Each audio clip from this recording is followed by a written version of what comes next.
UMB. Since 2005, I've been proud to be a partner with the city as we work together to bring new energy, new opportunities, new services to the people of Chinatown as part of the Chinatown Renewal Project. We've gotten to know many of the residents of Chinatown over the years, and we have a gift for you, which our colleagues just handed out. Please open those packets. These are portraits of residents of Chinatown. They were taken 2 weeks ago at the community barbecue, the quarterly barbecue that took place by a photographer, Virginia Becker, whose goal is to bring portraits to people who really don't have the opportunity to receive those portraits. In that day, Virginia took over 200 portraits of individuals living in Chinatown. These are our neighbors. Unfortunately, this past Thursday was a pretty traumatizing day for the residents just across the tracks. As you probably know, the quarterly sweep took place, but unfortunately, when the dust settled and the bulldozers were gone and the street sweepers were gone, what was also gone was some of the lots that the residents used to sleep on. Now, I'm not here to advocate for illegal trespassing. I'm not here to advocate for allowing people to sleep, to camp on the sidewalks and on the streets, not on Main Street and not on Soledad Street. What I'm here to say is that the tacit policy that we've had over the past 3 years of allowing people to sleep and cleaning after them every few months, that doesn't work. We've seen that it doesn't work. We can do better. I'm here to simply say, look at these photos. Please read the quotes from Franklin Roosevelt, someone we all respect. He says, the test of our progress is not whether we add more to the abundance of those who have, it's whether we provide enough for those who have less. The message is pretty simple. We can do better. David and Joanne and Michael and Angela and Diana deserve better. Thank you. Thank you, sir.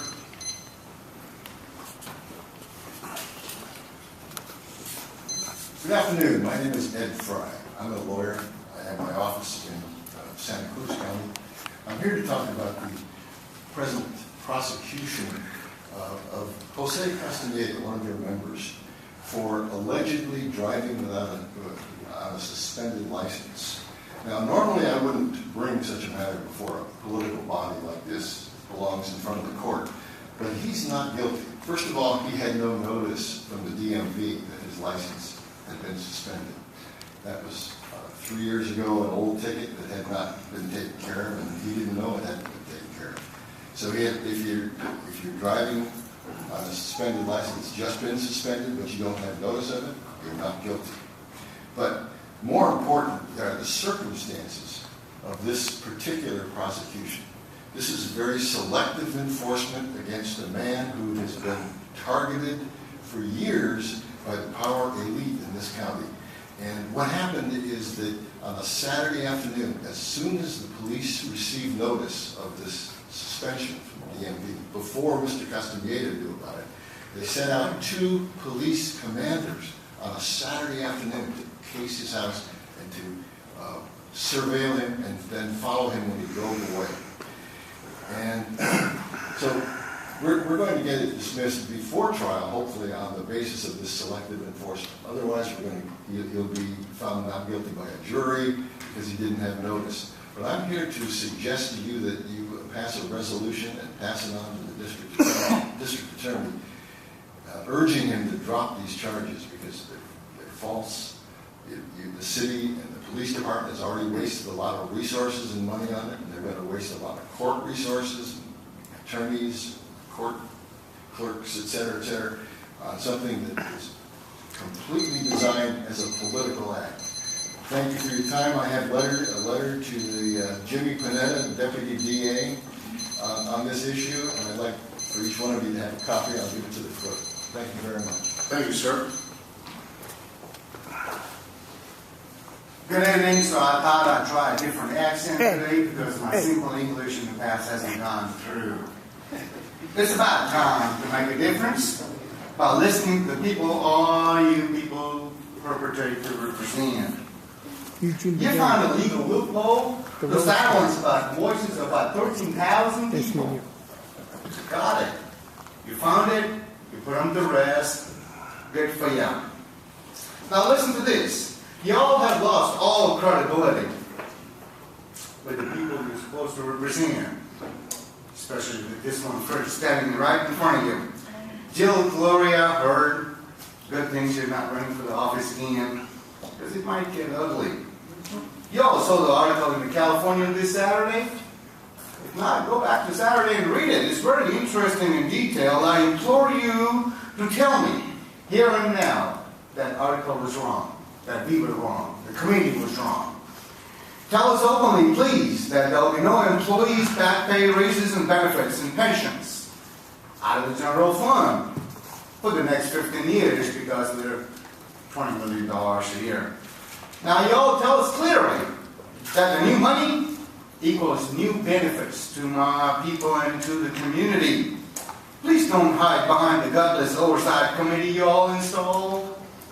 Because since the committee only has the power to report it, what you spend, back to you. City attorney made that plenty clear at the last council meeting, didn't he now? So what is it, Mayor? What is it, the council? New money?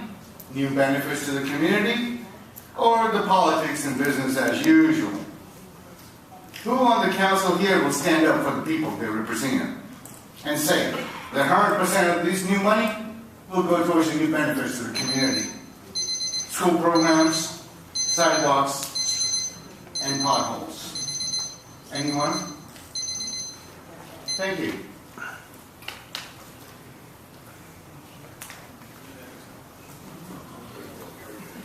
Hi, Mr. Ginter, I'm Shane, and I've met a couple others of you. I'm Heather Johnson of this family from Scotland who came here to build. And I am behind 100% Chinatown. I've had the good fortune to meet our emperor in Chinatown in San Francisco, and he's concerned that it will be, he wants it protected. I'm behind it in this sense. I'm a fundraiser. A long time ago in Orange County in the 80s, in a rainstorm, there was somebody in our district attorney that had absconded with the money, and it was going to become a bankrupt county. We musicians raised over $44 million. Inside of Chinatown are musicians, artists, writers, scientists, engineers, and the list goes on. I've done it before, I can do it again.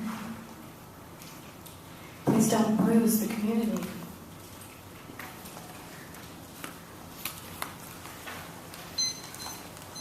Hello, how are you doing? My name is Michael Houston, and I was a long-time school teacher in the Alsall Union School District and happen to live in Monterey, but I am now honored to be consultant to Voices of the Street, Voices de la Calle, which is the Chinatown homeless newspaper, the only one in the county. And I'm here because I was somewhat taken aback to see that yet another lot in China, and on Soledad Street, has been incarcerated. And I didn't see a lot of planning with regard to where the former inhabitants were going to go next.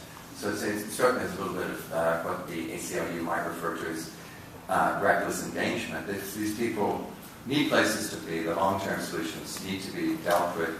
The state of Utah houses everybody, and the rationale is they save so much money on emergency room money. And you'll meet some of my friends here in Failing Health who will share their interests with you as well. So I'll be leaving these with the county clerk, and hope you read them because it talks about the need for women to have security at night. A honeydew bucket is a hard way for a grandmother to sleep, and it goes on and on like that. So I know you have plans ahead for us, and just ask you to keep doing your very best, and thank you for all the things you do for the youth and the rest of the people in our community.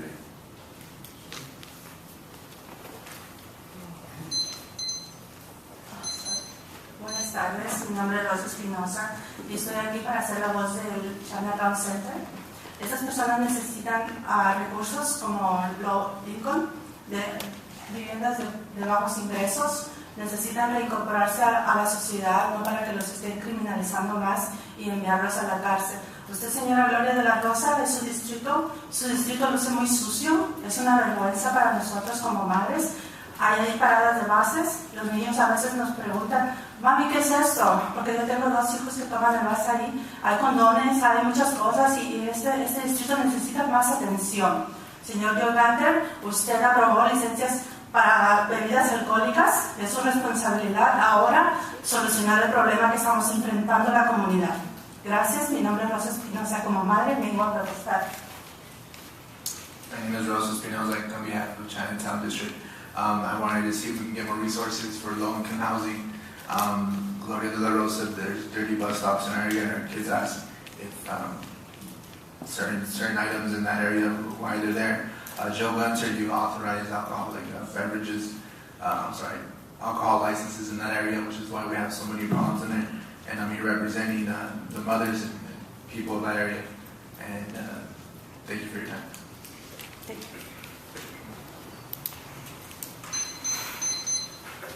Thank you, Council. I'd like to read a little bit from the California Constitution. It says, at the present time, many persons have been rendered homeless as a result of a deep and prolonged economic recession, a severe shortage of safe and affordable housing, a failed mental health system, and a shrinking social safety net. Section 1, Article 1 of the California Constitution provides that all people are by nature free and independent and have inalienable rights. Among these are enjoying and defending life and liberty, acquiring, possessing, and protecting property, and pursuing and obtaining safety, happiness, and privacy. Concordant with this fundamental belief, a person should not be subject to discrimination based on his or her housing status, income level, mental or physical disability, sexual orientation, gender identity, citizenship, or immigration status. Therefore, it is the intent of this legislature in enacting this act to protect the rights of all Californians, regardless of their housing status, and to ameliorate the adverse effects of homelessness on people who have no home and on our communities. That's not what I saw on Thursday, council members, and if you were there, that's not what you would have seen either.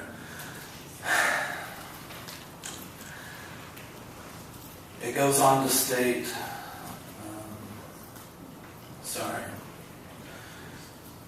there's another part that I really wanted to read here.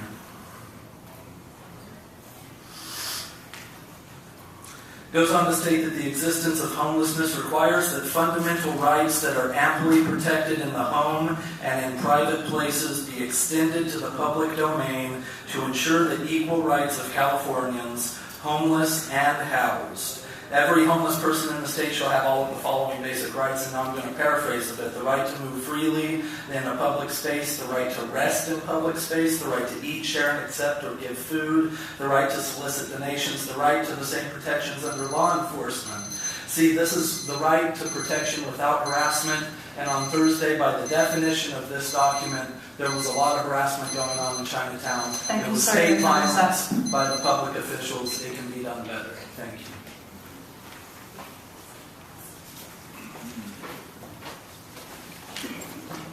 Good afternoon. Neil Patel, lifelong resident, Salinas, teacher, volunteer, coach, business owner, engineer.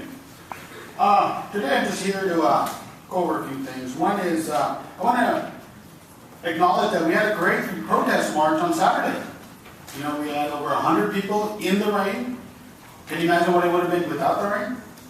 Over 100 people marched, following all police procedures. We did not stop traffic, a peaceful protest. Holding positive signs. I have some students here and some parents. If you could just stand really quick. Look at all these signs. All positive. Supporting our police. Asking for community service. We have parents over here. We have community organizers. And we came together because, thank you very much. About 3 months ago, a group of people came together. The PTAs of schools from East Salinas, North Salinas, and South Salinas. And we've been communicating. And we came up with an idea called Rescue Salinas. We have a Facebook page. Mr. Callahan, I know you sent a request for more information on it. You know, I'm here to present it to you. Well, it's at Chris Callahan. But anywho, the point is we're here to have you guys honor the promises made. You know, these are the future. Students, parents, we're all concerned about public safety.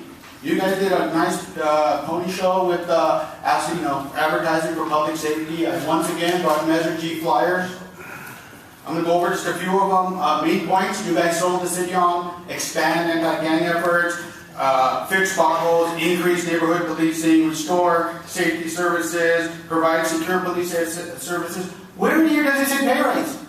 Where in here does it say health benefits? Where does it say we're going to use 90% of this money for stuff that's not advertised? I call that false advertising. Maybe Mr. Callahan can give us a lecture on that. It's called bait and switch. Last but not least, this decorum? Come on, guys. Think of the future. You guys are shutting down for free public speech. I mean, I know you guys don't like Castaneda, but think of the future, what you guys are doing. Mr. Patel. Short-sighted thinking. And by the way, I know elections are coming up. Thank you, sir. Your time is Thank up. you. And it's very easy Sir, to remove, please walk away to from the repeal podium. a tax measure than it is to put one on. Thank you.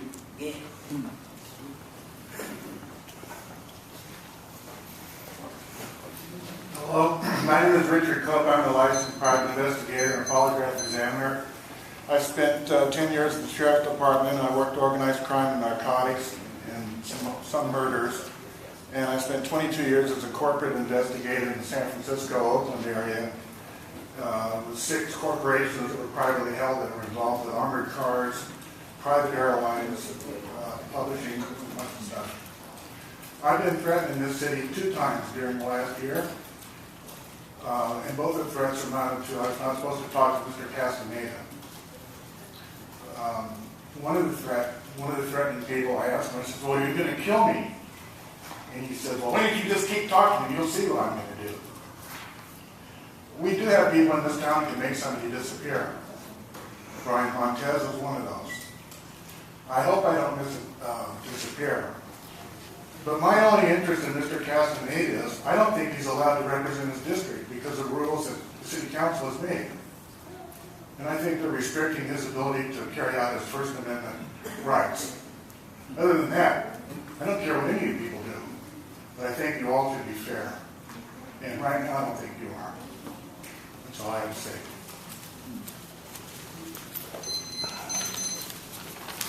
Good evening, Mayor and City Council Member Jonathan Bernhardt. I represent SEIU Local 521 and the members of the Public Works Department.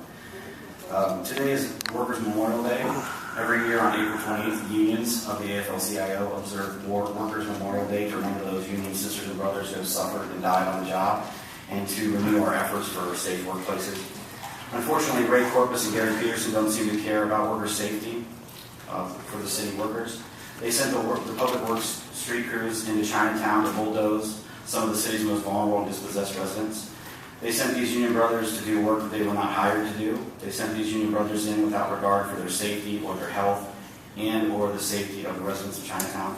Ray Corpus and Gary Peterson sent our brothers in without proper vaccinations, without proper personal protective equipment, without adequate police protections, without biohazard training, without an exposure control plan, and in violation of OSHA regulations. Ray Corpus and Gary Peterson wasted taxpayer money and got absolutely no results while endangering lives. This was not the change in Chinatown that the community spoke of in our community meetings. What you did was dishonorable, immoral, shameful, and most likely illegal. Both of you have failed to do your duty to protect the health and safety of the workers. You have failed to act in the best interest of this community. Thank you for your time.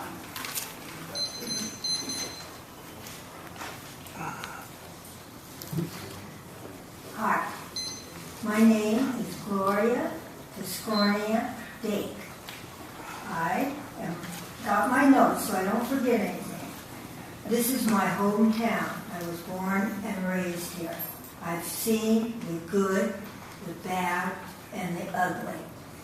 And we now have the opportunity to get it right. We voted Measure G, and we're promised by you guys, members, so you could get voted, the money would go for public safety. Hope you all will do the right thing by us. And hope for Salinas, this will be service for every east, west, north, south. And remember, just remember this, you work for us. Thank you. Another thing I'm curious about, who gives you orders? Who tells you what to do with the money? Yeah. Hmm? Who? Okay, I'm just curious. Thank you. Have a nice day.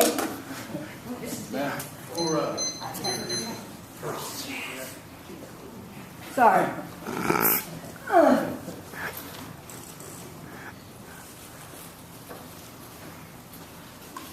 Good afternoon, Mayor and City Council members.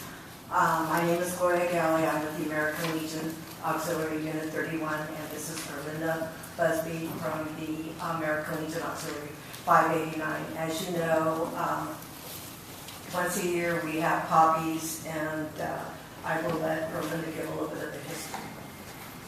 The red crepe poppy is made of paper. A replica of the Flanders poppy was originally adopted in 1921 as the memorial flower of the American Legion and the American Legion Auxiliary. Through the years, it has become the symbol of the dead, their memorial flower. The red crepe paper poppy is handmade exclusively by hospitalized veterans of the World Wars. It is made of paper to give the veterans a maximum amount of work and income.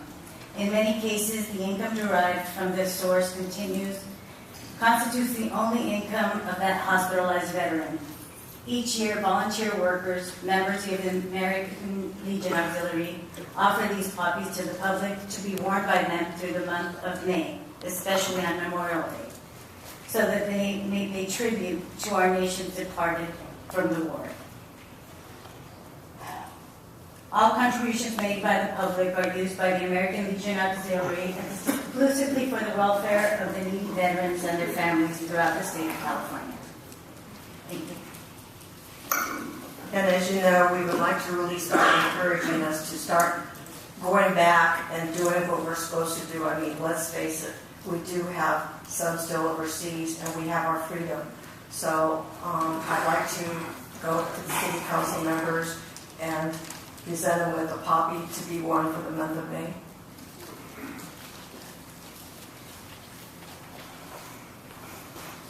If you'll wait 1 minute, sir.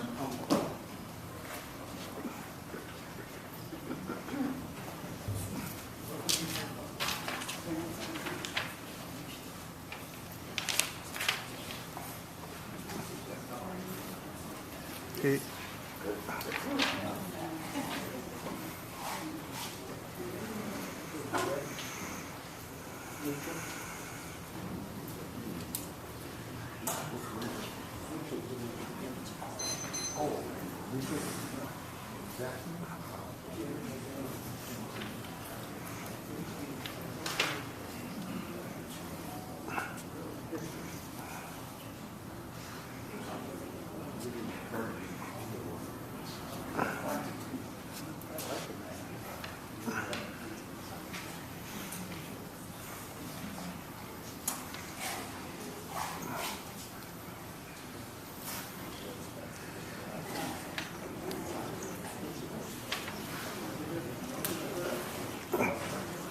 Go right ahead, sir. Thank you for your patience.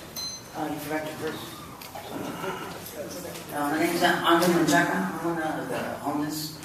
I just want to say that there's a lot of people recent that I met that are trying to help us.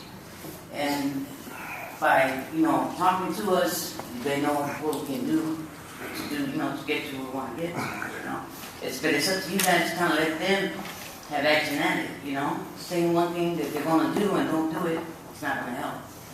There's a lot of people that are trying to help us, For the first time ever, I found myself wanting that change, Instead of prison, I'm out here. And the people, Dorothy's place, C4, my friend here, they're all trying to help us, get our life on track. But if you guys don't assist them, they can't help us. Thank you. Hi, John Doe, 13,000, special public safety special tax that the last council ignored. 22 police officer positions have been and are still currently funded without Measure G funds. So the question becomes, why did you need this money?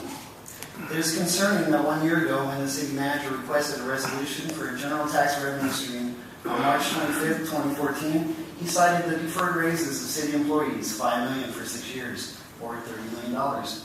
Rising CalPERS pension costs, healthcare costs, workers' comp claims, totaling approximately $7 million a year as their primary items. Councilmember Barrero was the only council member that I know of to admit to the $10 million per year repayment of the structural deficit so far. I appreciate that honesty. The allocation to these items totals approximately $17 million a year. It will take 6 years to balance the structural deficit. Then it will be a perpetual, if not rising rate of $12 million. Ending Friday furloughs will be at least $2.5 million. So $20 million before we get to your 23 city priorities for 6 years. $15 million is allocated thereafter. I encourage the Oversight Committee of Measure G to look for any money coming from the general fund that the city manager cited and report to the public how much is to be spent on these items. I would like to see, in fact I expect, that this $20 to $23 million a year goes to exclusively new services. This money is for public protection and prevention. Otherwise, I say let's repeal Measure G. Safety, not pay raises.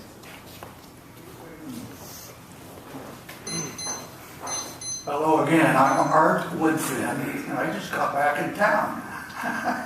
Oh, by the way, I just came by Salinas Street.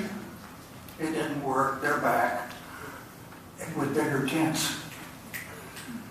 What I'm here, I passed out to you my brochure on it, the proposal to use the 2 buildings that are sitting vacant that the city either owns or is leasing or plans to lease. That's the old restaurant and 10 Soledad Street. To make them a community center and the old restaurant a warm shelter for our mothers with children and for women. This will be exclusive. They'll be vetted. The parking lot adjacent to it will be used by vetted campers. Now I want to point out, I was in court here a while back as a prospective juror, and the attorney asked if I knew something about what was going on in the village. And I said, yes, I do. I'm a provider. And she was interested in knowing that I believe that there are 6 different types of, I'll call them campers, living along Soledad Street and along the fences and so forth.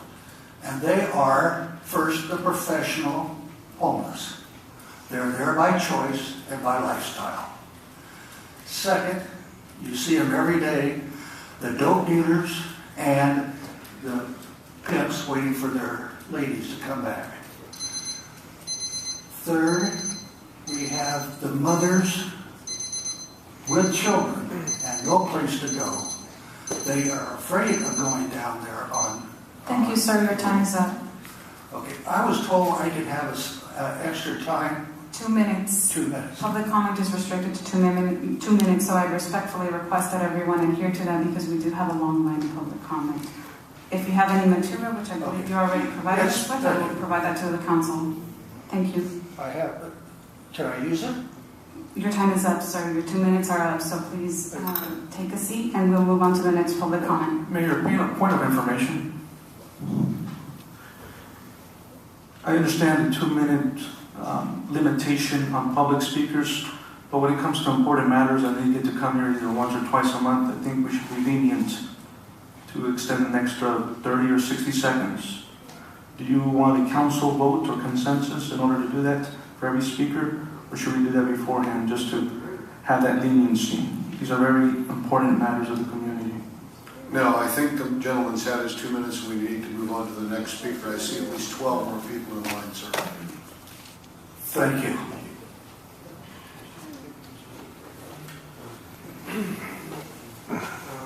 Hello, my name is Jason Alida. I'm a resident of Chinatown. Good afternoon, City Council members and Mayor. Bear with me, I'm not really prepared for what I'm going to say, except, I've noticed some, I want to speak on behalf of the sweep that happened, and I think that there's been too much too many lots are fenced off down there. That was a shock to see that. In 2000, I think 6 or 7, I'm not sure the exact dates, but there was like a symposium where a plan was drafted up on, there were talks with Ana Caballero about the future of Chinatown, and people decided that we needed to find a way that all the residents could coexist there, and it seems like that's going by the wayside. At least if you look at, members of, they want the Chinatown Revitalization Committee wants to turn it into a business improvement district, members of it, and that's known to push lower income residents out of neighborhoods like that. You can look it up on Wikipedia. You don't have to take my word for it. And, I heard, it just seems like, just even looking at the downtown, if we were to expect that kind of thing, it's great. The downtown's having a rebirth, and that's going to help people supposedly with more improved tax revenue. And yet, at this time, we also have a really high sales tax. So, the improvement, I question what forms or how rural lives how all the homeless' lives are supposed to be improved with these things going on. So I think that I'd like to see some kind of permanent encampment supported by the city downtown to give us a place where we can stay, or in Chinatown, and stop fencing off all the lots. Thank you. Thank you, sir. Hello, my name is Shelby Rogers. I'm a recent alum of CSUMB, volunteer intern at the Watsonville Law Center, and soon to be a law student at Santa Clara University. So I care a lot about justice and also social justice from my background in service learning, so I'm here to also support the Chinatown community. I've been lucky to be a friend and an ally of that community for about 3 years, and was just at the sweep, and I want to echo what a bunch of people said here today already, is that it seems like a clear abuse and honestly denial of people's rights, basic human rights. Tyler said a lot about harassment and what happens during sweeps. So I think that should really be looked into, and if not for respect for human dignity, at least for common sense that, where are people going to go? So I get that not in my backyard, but it's going to be somebody's backyard somewhere if you keep pushing people around like this. Thank you. Mayor, council members, city manager, city attorney, Mike Jones, California Water Service Company. I just want to follow up on an email I sent to all of you today regarding Cal Water's filing of an application to modify Rule 14.1, which will impose mandatory drought usage on water consumption here on the city of Salinas. It made a 16% cutback from 2003, so there's a lot of parts of this process that are being put into place and implemented. Cal Water will be holding a public hearing on May 18th at our office over on Commission Street that will outline that. There's going to be a lot more information to follow, but I just want to make sure that you as a city council are aware of what is going on. It's not just Cal Water that will be doing this. Alco Water will be doing this as well. It's required by the State Water Resources Control Board. Originally, they had mandated a 25% cutback through per capita usage and everything, and it's already been determined that in the city of Salinas Cal Water service area, it will be a 16% mandatory cutback from 2013 numbers. The good news is that we've already achieved 12% of that through voluntary efforts, through educational efforts, through rebate programs. We have a great conservation program in place, but I just want to make sure that you guys, again, are all aware of what's happening out there. That has been filed today. There's also going to be additional water use restrictions, such as watering, landscaping certain days of the week for certain types of addresses. There will be a lot of public information released, but again, just making use so if your constituents get in touch with you, you're better able to answer. We also sent a draft ordinance proposal to the city manager and city attorney. Hopefully you'll look at that, and that way it'll put everybody in alignment, that we're all on the same page as far as water usage, conservation programs, things of that sort that are available to the community. So I thank you for your time. Good afternoon. My name is Julio Vasquez. I am a city employee, and I am here to reiterate what Jonathan came up and said about the cleanup you guys have at Chinatown. I urge you please to stop what you guys are trying to do over there until these guys are trained and given the proper shots. I myself did a cleanup back in 2005 and contracted tuberculosis and spinal meningitis from just the dust and the dirt that was put in there. I ended up in the hospital for 6 months and was out of work for almost a year because the county would not let me come back to work until I went through the proper medications that they had me take. I went from a 230-pound man to 160 pounds in 2 weeks because of the disease that comes with what's out there that we can't control. Proper masks are not even close to the protection these guys need. The shots they need are very important for their safety. So I please encourage you to stop with the cleanup until they're properly trained and given the proper shots for what is out there. Thank you. Good afternoon. My name is Janet May, and I am a resident of the Women's Alive Shelter and also Chinatown. But I'm also a member of the C4 group, which is Chinatown Community Care Corps. We have been having this core group of residents to come and clean up and sweep up the garbage. I've been hearing negative things about Chinatown. I am not a drug addict. I am not selling myself as a prostitute.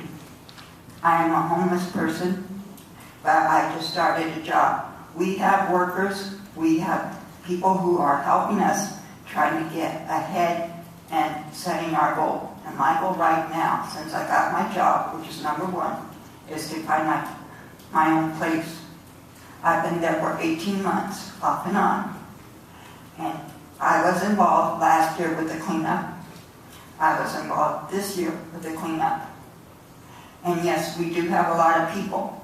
But the thing is, because of all the, I've noticed we have rats. I've noticed, yes, there's garbage, but we're trying to do it. But the problem is that most of the public community comes in the daytime or nighttime and dumps their trash or furniture right in our dumpster, where we don't have not enough dumpster room to throw our trash out. We're making improvements, and we're going to have a newsletter, and we're going to have announcements to everybody in Chinatown and keep them up to date. I myself is going to be involved in two committees to represent Chinatown C4. We have 15 people for C4 and about 18 people on the waiting list to help us. So I'm just letting everybody know we're doing our best, and thank you very much. Hi, my name is Diane, and one of the pictures that Jeff took you guys after, one of them is me. I'm not a drug addict. I'm not a prostitute. I want it up there. I'm a different circumstance. But what you guys are doing to us is not right. You know, you guys go out there, you know, after they did the sweep, okay, for instance, the police. Right after they did this sweep, the police went out there, giving people tickets, pulling them over. You know, no, you're crossing the street. Well, here's the ticket. They were in the parking lot. They're just telling everybody. That's harassment, you know. We're not out there by choice. You know, you guys sit here and you judge everybody like that man. That man that's up here and said that people are scared to go to Chinatown. Okay, I see a lot of people that come with families and they go in there and eat lunch with us. They're not sure to go in there. But for you guys to sit here and judge us, you know, yeah, there's a lot of dirt. Yeah, there's a lot of garbage there. But just like Janet said, I'm also in the team C4. I'm here to represent that also. You know, I'm all part of the cleanup crew there. And we're trying to do the best to get all the garbage and get everybody involved in it. You know, but the problem is like Janet said, people come from they come from their business, from the home, and they dump their garbage. All that furniture there, all those mattresses are people that come here and they dump their garbage. You know, you guys put up the camera, and okay, you say that camera's working. Why can't you guys get that camera and look to see what's happening? Get the people who are dumping their garbage so we can have extra space to put our garbage in there. and there won't be a problem. And now you guys are trying to chase us out by pissing everything out. Well, what do you guys want us to go do? You want us to go and camp at your house? We could go up there and put the tents up, or we'll come here and park in front of City Hall until you guys do something for us. Thank you. Good evening, Mayor, members of the City Council, Robert Reyes. This City Council has always spoken about money. Measure G has been about money. When we talk about money, we can also talk about the amount of money that Mr. Mitchell counts up every Tuesday in his column. Keeps going after Mr. Castaneda for the $5,000. Keeps going after Castaneda for the $548. The city lawyer has never taken a position, never gone after the $400,000 that were paid to the old secretary that we had here.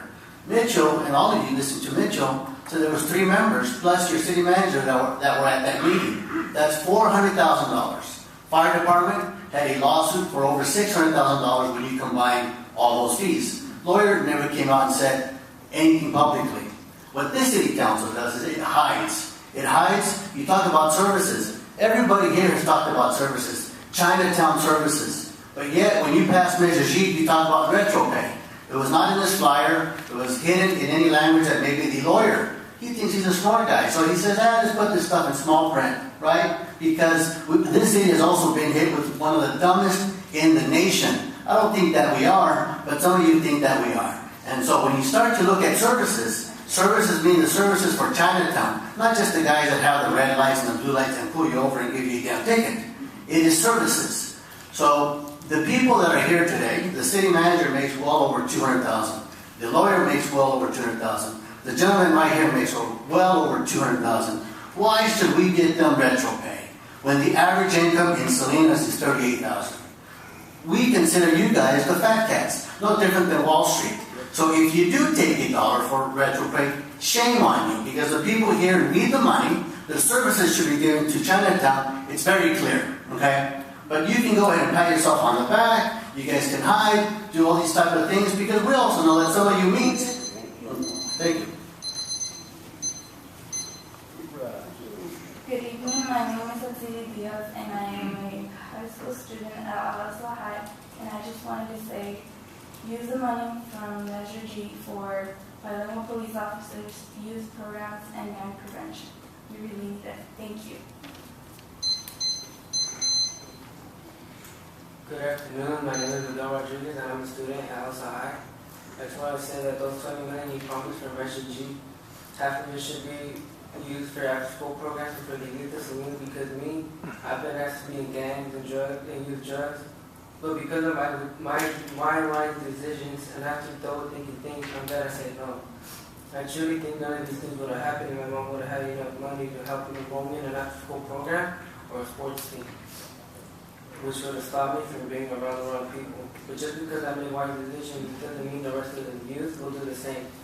If you create another recreational center in East Salinas with chicks to blame on all the things that happen here in Salinas, our city will be safer than before and we'll have less crime. Thank you.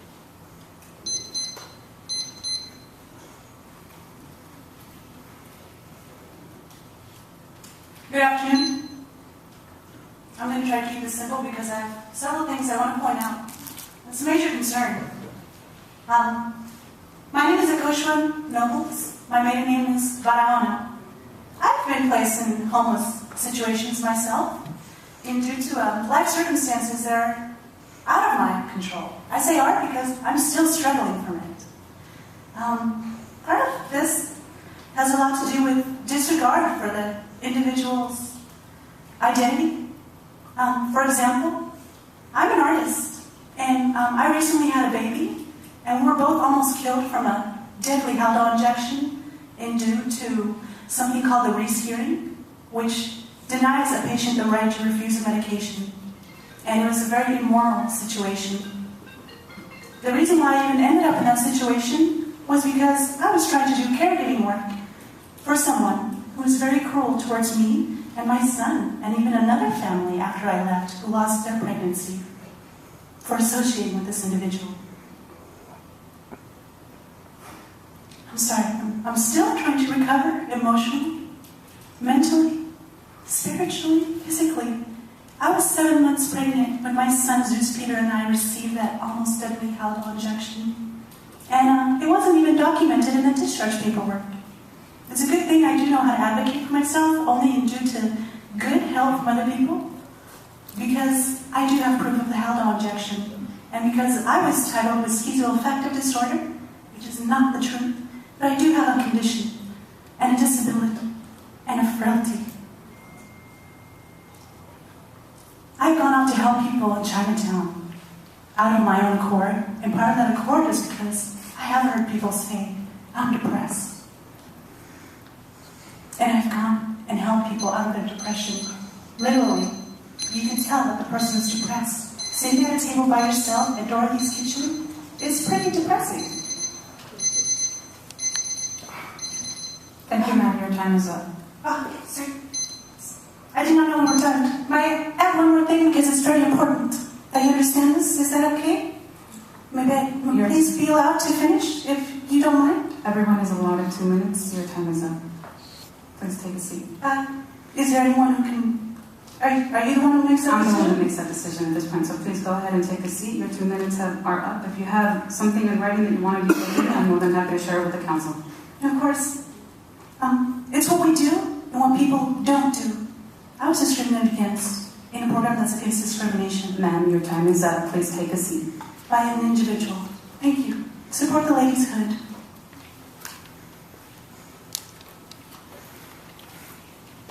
Hello, I'm Pamela Liston. First off, I thank you for the vision. I came here and people thought that I was against the city, but I'm a community advocate. I'm a stakeholder and dealing with racial equity and dealing with social justice. My son died in August. He was homeless, and my daughter has schizophrenia, but she's back home. So what that I ask is that with New Vision, it's what we do, not what that we say matters. Dealing with self-sufficiency and stability. A lot of people, like his sister, deal with no rent control. So people are of those vulnerable classes, veterans, they deal with disabled, and they're protected. Dealing with William Street and dealing with the firehouse, the elders don't have equity. So I ask that as we have a vision with the priorities set at the retreat, that we look at diversity. We deal with cultural equity. We deal with racial equity. And we deal with culturally, linguistic, appropriate things. Because what usually ends up after people get out of prison or they deal with disability is that they're out with no quality of life. And so if we're going to keep and stick to the qualities of life and diversity that we want Forbes to see McShane, our culture is what we do, how we live and who that we are. And as far as like you see me, when I'm with the people who have they've lost life, my son is in the Garden of Memories. My brother died in September. So when you see me out with the people, I'm not protesting who you are. I want things to change. And so as a stakeholder, I'm asking that as we move people, even though I'm trying to tell Joe said that we could deal with culture and art, but I want to do with the heart for Veronica, for Eugene, for the people that they are. Not when we change stakeholders and from statistics, we build relationships. And you already have a relationship, but by knowing their name and asking them to be part of it will bring change. Thank you.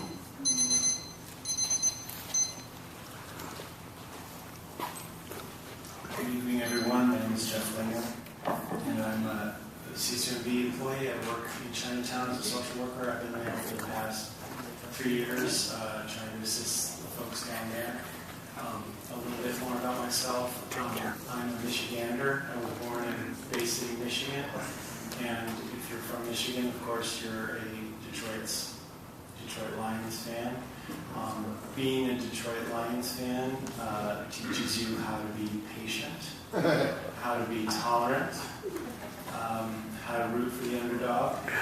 We are the first team in the NFL to go 0-16 in 2008. And so, ladies and gentlemen, it is because of the Detroit Lions that I am a social worker. So in Chinatown, of course, we have the underdogs. So we're there, CSUMD is there, Dorothy's is there, Victory Nation is there. We have lots of outside service providers coming in trying to assist. I'm responsible for pouring in about 180 to 200 students a year. Dorothy's also brings in students from CSUMD. So we're doing the best we can to try to infuse assistance there in the best way that we can. But in the 3 years that I've been there, the one thing that I can say for certain is that if they don't have a stable place, even if it's just a tent, I mean, a tent makes all the difference for these folks. They just need a little chunk. I don't know what it is or where, how we can make this happen. They just need a spot that they can sit and contemplate the world and try to get themselves their head straight and get going. You heard Angel talking. He said, I'm ready to make that change. He's had a spot down there for a few months now, and I think that without that, I mean, it's not going to change. They're never going to go anywhere if they don't have some form of stability in where they live. Bathrooms and showers and laundry facilities, all that aside. Sorry, I beat you to it. I'm sorry. They just need a place. Thank you. We will go ahead and entertain the last 3 public comments. So the last 3 members that are standing in line, feel free to step up to the podium. I'm a little paranoid again out here, but I got a couple of things to say about Chinatown. I think you guys should get a 24/7 campground for the hot water and a labor ready so that the people there can become more productive citizens of the community. That's it.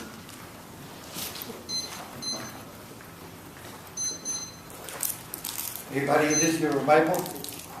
No. Ito ba? Wala po yan. Whose items are this? Start the clock. It's running. I don't want to waste my 2 valuable minutes. Good afternoon. My name is Enrique Mendes Flores, and I am addressing myself to my councilman. And last meeting, Ms. Lutz said something very, very nice towards our magnificent seven. One of them, my good friend, El Abogado. I know him since he was a young man, so he said, you're correct. The reason why I'm here is actually twofold. One, I am against these taser guns. So I hope we can work out something, Mr. McShane, in order to prevent these guys to utilize these torture devices, because actually you have 50,000 volts of electricity going through you, and like a guy like me, that full adrenaline, that can have an impact, and I'm going to end up over there in the mortuary, and I don't want to do that. But I was curious, about this Measure G thing, because I was wondering how the crystal ball of whoever figured out that for the next 15 years, the city counts with $20 million a year. Now, I don't know whether I'm going to live 15 more years. I am